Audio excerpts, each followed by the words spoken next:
Geronimo was the last Indian chief to resist the growing number and power of European settlers. तो ग्रोनिमो क्या थे? Last Indian chief थे जिन्होंने resist मतलब कि रोका the power of European settlers की पावर को ग्रो करने से रोका।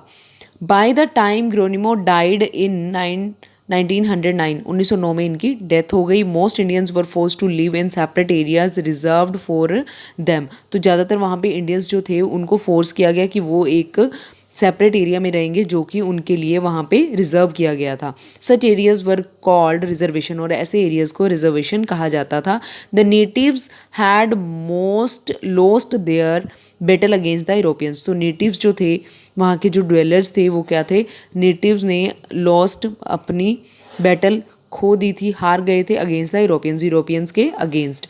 दे were no longer the masters of their land. अब वो अपने लैंड के, अपनी भूमि के मास्टर्स नहीं रहे थे। But now a new battle had begin. अब एक नई लड़ाई शुरू हो गई थी। It was the battle to preserve their culture. अब एक नई लड़ाई, उनकी लैंड तो चली गई थी बट एक नई लड़ाई, एक नई फाइट बिगिन हुई है। अब वो फाइट किसके लिए थी? उनके कल्चर के लिए। उन्हें अपने कल्चर को सेव करना था, तो इसके लिए एक नई लड़ाई क्या थी? बिगिन हो गई थी। It was a very varied and complex culture. ये एक बहुत ही डिफरेंट और एक डिफ़िकल्ट कल्चर था। But one thing was common among all the native tribes. But जितनी भी वहाँ पे ट्राइब्स थे उनके बीच में एक चीज़ बहुत ही कॉमन थी। Each tribe lived as one extended family. मतलब कि हर ट्राइब जो थी वो एक एक्सटेंडेड फैमिली की तरह वहाँ पे रहती थी। They lived worked and play together. वो लोग रहते साथ थे, काम साथ करते थे और खेलते भी साथ थे। They often formed teams to compete other against other tribes. They often form teams. तो वो क्या है? अपनी टीम्स फॉर्म करते थे। वो मतलब कि ज्वाइन हो जाते थे, वो एकजुट हो जाते थे, सब इकट्ठे हो जाते थे, यूनाइट हो जाते थे टू कम्पीट दूसरी जो ट्राइब्स थी उनके अगेंस्ट लड़ने के लिए। Many of the games they played help them develop their skill of hunting and fighting. तो बहुत सारी ऐसी गेम्स थी जो वो खेलते थे, उससे क्या था? उनके स्किल्स डिवेल्प होते थे।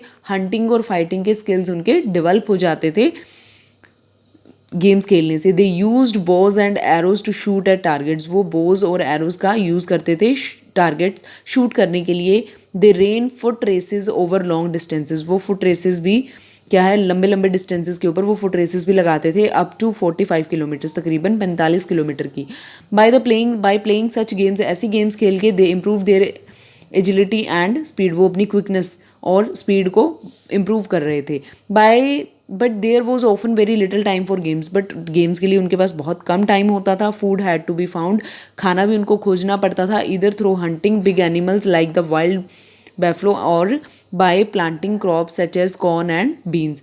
तो क्या है? उनको खाने के लिए भी हंटिंग करनी पड़ती थी समटाइम एनिमल्स की, या फिर जंगली जो बैफ्लूज होते हैं, और बाय प्लांटिंग क्रॉप्स, या फिर क्रॉप्स फसलें उगा करके such as corn and beans. Tribes that lived near water. जो ट्राइब्स पानी के नज़दीक रहती थी, collected fish for their food. वो अपने फूड के लिए फिश कलेक्ट करते थे। These people had many traditional festival also. इनके बहुत सारे ट्रेडिशनल फेस्टिवल्स भी होते हैं। Farming tribes celebrated harvest festivals and performed rain dances. जो फार्मिंग ट्राइब्स होती हैं वो क्या है? हार्वेस्ट फेस्टिवल सेलिब्रेट करती हैं और क्या है? रेन डांसेस परफॉर्म करते हैं। Hunting tribes lived in tepees. जो हंटिंग ट्राइब्स होती हैं वो टिपेज में रहते हैं। Tepees is a cone shaped, cone की शेप में जो टेंट होते हैं उनको टिपेज कहते हैं। It's a type of tall tent shaped like a cone. Okay.